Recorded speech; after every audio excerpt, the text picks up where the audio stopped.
My name is Cheryl Kane, and I am a registered nurse with Boston Healthcare for the Homeless program and the Director of Nursing at the Barbara McGinnis House.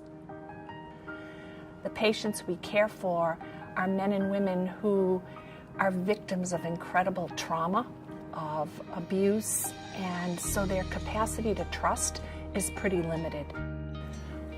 When we were honored to have Tim Russert at our gala many years ago, Tim reminded us all that in order to be our best selves, it's really important to reach down and pick someone up.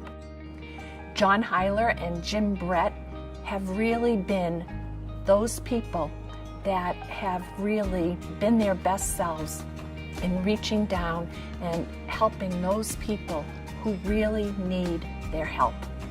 10 years ago, we had been given the chance of a lifetime.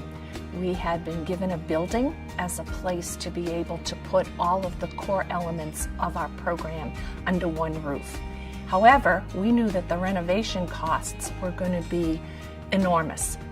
In 2005, we were lucky enough to meet John Heiler and Jim Brett. We raised $42 million in 3 short years, and that was because they opened so many doors to us.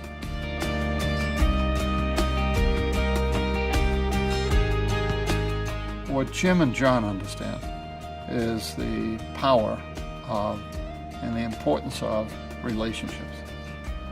And Jim Brett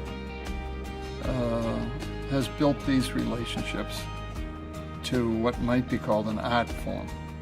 In the case of Ted Williams, who in 1941 had an annual batting average of .406, I would say Jim's batting average is closer to 800.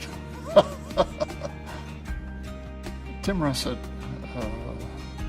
was such a wonderful human being that the Healthcare for the Homeless decided to name an annual award, the Tim Russert Award. Tim is really synonymous with the spirit of Healthcare for the Homeless.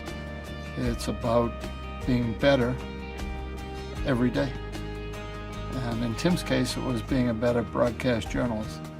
In the case of Healthcare for the Homeless, it's providing the best possible care to people who are invisible to most folks, but not to the doctors and nurses and caregivers at Healthcare for the Homeless.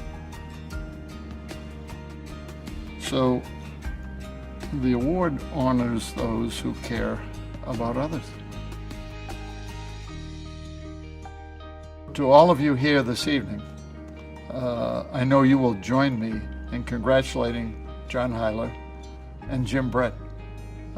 This is a wonderful combination of the New England Council and Healthcare for the Homeless. Thank you for this opportunity.